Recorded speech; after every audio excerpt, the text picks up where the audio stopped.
실밥을 다 제거하고 오신 분이 있어요, 혼자. 실밥? 네, 그건 정말 성형외과에서 한 30년 하면서 처음 봤어요. 대단하세요.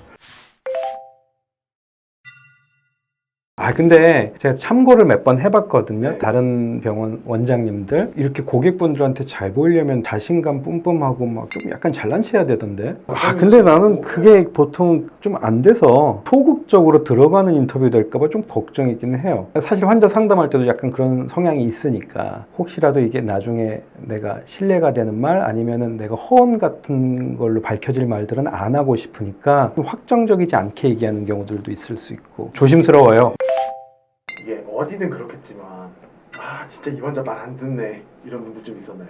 일단 상담할 때도 그러신 분이 있을 수 있고 수술하고 나서 그런 성향인 분들도 있을 수는 있죠. 상담할 때는 말을 안 듣는다기보다는 이제 무리한 요구 내지는 거기에 대한 확신을 주기를 원하는 분들이 있죠. 이거 된다고 답변해 주세요. 그래야지 할 거예요. 뭐 이런 식의 약간 그런 건 있죠. 그런 분들한테 어떻게 하세요?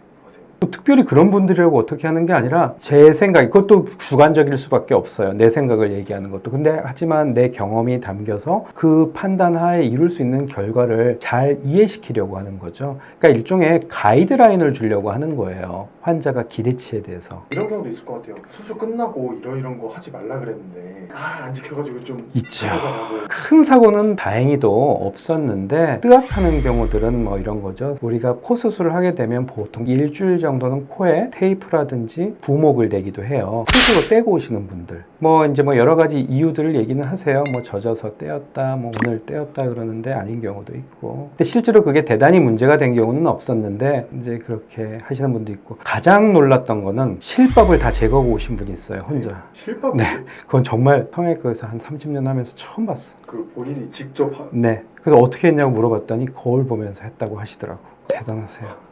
이쯤 되면 왜가 궁금한데요. 나 모르겠어. 대체로 큰 문제 없이는 하셨는데 겉에는 좀 긴 부분은 잘랐지만 그 매듭은 제거하지 못하고 이러면 더 뽑기 어렵거든요. 그런 게 몇 개 있는 거는 이제 마저 저희가 해드리긴 했지만 이거 보니까 테이프 띄고 오신 분들은 애교더라. 절대로 그러시면 안 됩니다. 테이프를 붙여놓는 이유는 이제 크게 몇 가지가 있는데 하나는 압박을 해주는 의미가 있어서 붓기가 좀 줄어요. 그것도 있고 또 보형물이 있는 경우 초반에 움직일 수 있는 여지가 있어요. 자리를 잡는데 걔가 어느 정도 안정적으로 유지하는 게 있거든요. 그러니까 함부로 뜯는 거는 그런 의미에서 좋지는 않겠죠. 그리고 그걸 붙여놓음으로써 상처 부위가 가려지니까 아무래도 상처에 오염이 된다거나 이런 것도 조금 더 덜 할 거고 손대지 않으시는 게 좋고 궁금하시면 꼭 물어보시는 게 좋아요. 주의사항 안 지켜가지고 진짜 좀 크게 문제가 됐던 적도 혹시 있었나요? 저는 다행히 없었던 것 같아요. 네, 그리고 그렇게 안 들으시는 분이 많지 않아요. 저도 몇 분 안 계시니까 놀라서 얘기를 드렸던 거지 대부분은 되게 조심하시고 잘 지키세요. 별 문제 대부분 없으시고 근데 이제 술, 담배는 꽤 있으신 것 같아요. 치료 오실 때 냄새 나잖아요. 뭐 향수 뿌리고 오시면 안 날 거라고 생각하지만 비흡연자는 다 알거든요. 우리 간호사들이 일러주지. 원장님 담배 피우고 오셨어요. 근데 제일 나쁜 게 그거예요. 친구들이나 지인들이나 아니면 어디 뭐 인터넷이나 이런 데 그런 말이 있는지는 모르겠는데 내가 이거 해봤는데 나 술, 담배 끝나고 바로 했는데 괜찮다더라. 그런 얘기 많이 있거든요. 정말 나쁜 말들이에요. 왜냐하면 이게 결국 확률 문제인데 술, 담배 핀다고 100% 문제 생기지 않아요. 그럴 확률이 아주 증가가는 거지. 내가 과속해도 안 죽을 확률이 훨씬 많죠. 하지만 사고 확률은 늘어나는 거잖아요. 지키는 게 당연히 좋지.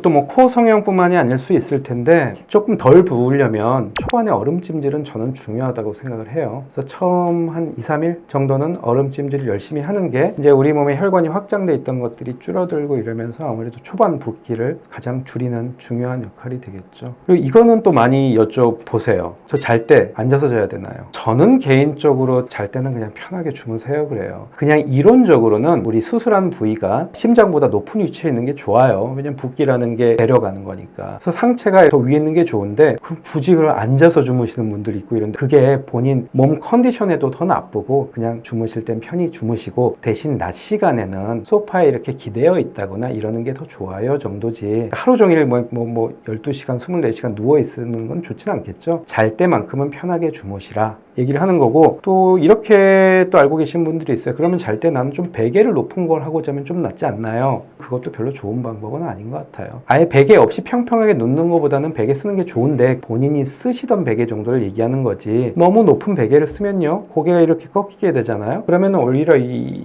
정맥 환류, 이렇게 피로 나가는 게 막히기 때문에 더 부을 수도 있고 오히려 좋지 않아요. 그러니까 무리해서 일부러 더 높은 베개 쓰는 거는 저는 필요 없습니다. 그냥 평소 하시던 대로 주무시고 낮 시간에만 조금 앉아 계시는 정도. 하나 더 있네. 얼음찜질 열심히 하라고 했더니 정말로 말 잘 듣는 분이 있어요. 하루 종일 주무실 때까지도 계속 동상 걸리신 분이 있어요. 사실은 너무 오랫동안 계속하게 되면 우리가 감각이 떨어져서 통증을 못 느끼거든요. 그렇기 때문에 또 동상이 걸릴 수도 있는데, 너무 그렇게 열심히는 말고 조금 쉬었다가 이렇게 했다가 반복하시고, 잘 때는 전혀 신경 안 쓰고 해도 되니까 그걸로 또 스트레스 받지 마세요, 이렇게 얘기를 하죠. 뭐 큰 문제 없었긴 한데 어쨌든 경미한 동상이라 이렇게 또 말 잘 듣는 분도 문제를 일으키는구나 싶었어요.